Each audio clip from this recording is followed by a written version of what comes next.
ఏపీలో red book రాజ్యాంగం తారాస్థాయికి చేరుకుంది. వైఎస్ఆర్సీపీ నేతలపై కక్ష సాధింపులు, అక్రమ కేసులు కొనసాగుతున్నాయి. తాజాగా మాజీ మంత్రి అనిల్ కుమార్ యాదవ్కు నోటీసులు ఇచ్చారు. టీడీపీ ఎమ్మెల్యే వేమిరెడ్డి ప్రశాంతి ఫిర్యాదు కేసులో పోలీసులు నోటీసులు ఇచ్చారు. కోవూరు నియోజకవర్గంలో వైఎస్ఆర్సీపీ సమావేశంలో పాల్గొన్నందుకు అనిల్ కుమార్ ఇంటికి నోటీసులు అంటించారు. అసలు సమావేశంలో పాల్గొన్నందుకు పోలీసులు నోటీసు ఇవ్వడంపై ప్రజలు విస్తుపోతున్నారు.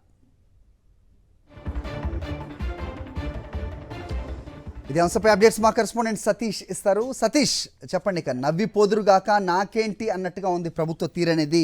ఏపీ ప్రజలు కింద ఉస్తుపోతున్న పరిస్థితి చూస్తున్నాం మనం. సో సమావేశాలకి హాజరు కాకూడదా, అయినందుకు నోటీసులు ఇచ్చేస్తారా? ఇది ఎక్కడి వరకు దారితీస్తుంది? ప్రతిరోజు ఏదో ఒక నాయకుడిని టార్గెట్ చేస్తూ వస్తున్నారు. ఏం జరుగుతోంది? హరి, నెల్లూరు జిల్లాకు చెందిన మాజీ మంత్రి అనిల్ కుమార్ యాదవ్ కు నిన్న రాత్రి పోలీసులు, కొవ్వూరు పోలీసులు నోటీసులు ఇచ్చారు. నెల్లూరు జిల్లాకు సంబంధించినటువంటి కొవ్వూరు పోలీసులు ఈ నెల 26న విచారణకు రావాలంటే నోటీసులు ఇచ్చారు. అయితే ఈ నోటీసులు ఏ కేసులో ఇచ్చారన్నటువంటి ఆరా తీస్తే ఆ అంశాన్ని తెలుసుకున్నటువంటి నెల్లూరు ప్రజలు మొత్తం కూడా విస్తుపోతున్నటువంటి పరిస్థితి. మాజీ ఎమ్మెల్యే ప్రసన్న కుమార్ రెడ్డి కొవ్వూరు నియోజకవర్గంలో నిర్వహించుకున్నటువంటి బాబు షూరిటీ సమావేశంలో పాల్గొన్నారు అనిల్ కుమార్ యాదవ్. ఆ రోజు ఏదైతే ప్రసన్న కుమార్ రెడ్డి తెలుగుదేశం పార్టీ ఎమ్మెల్యే అయినటువంటి వేమిరెడ్డి ప్రశాంత్ రెడ్డిని విమర్శలు చేశారంటూ వేమిరెడ్డి ప్రశాంత్ రెడ్డి ఫిర్యాదు చేశారు. ఆ ఫిర్యాదు పైన కేసు నమోదు చేసినటువంటి పోలీసులు అదే కేసులో ఆ సమావేశానికి హాజరైనందుకు మాజీ మంత్రి అనిల్ కుమార్ యాదవ్ కి నోటీసులు ఇవ్వడం అనేది ఇప్పుడు చర్చనీయాంశంగా ఉంది. ఇప్పటికీ ఈ కేసులో మాజీ ఎమ్మెల్యే ప్రసన్న కుమార్ రెడ్డికి పోలీసులు నోటీసు ఇచ్చారు.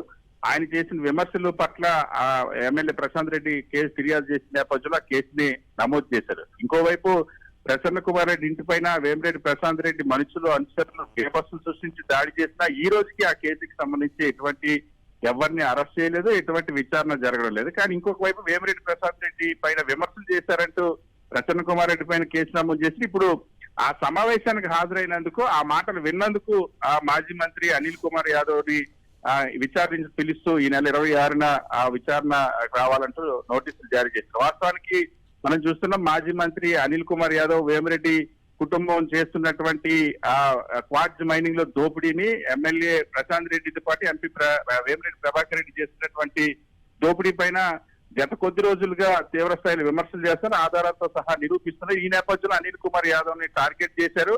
వేమిరెడ్డి ప్రశాంత్ రెడ్డి కూడా అనిల్ కుమార్ యాదవ్ ని పైన కేసులు పెడతామని గతంలో మీడియాతో చెప్పారు. ఇప్పుడు దానికి అనుగుణంగా కేసులు నమోదు చేసినటువంటి పరిస్థితి. ఇప్పటికే మొన్న జరిగినటువంటి ఒక కేసుకు సంబంధించి మాజీ మంత్రి కాకాని అరెస్ట్ కేసులో శ్రీకాంత్ రెడ్డి చేత బలవంతంగా స్టేట్మెంట్ ఇప్పించి అనిల్ కుమార్ యాదవ్ అక్రమ మైనింగ్ చేసినట్టు బలవంతపు స్టేట్మెంట్ ను నమోదు చేయించారు.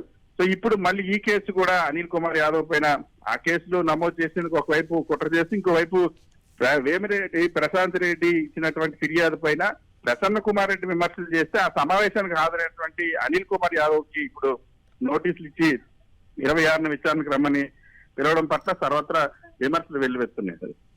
All right Satish.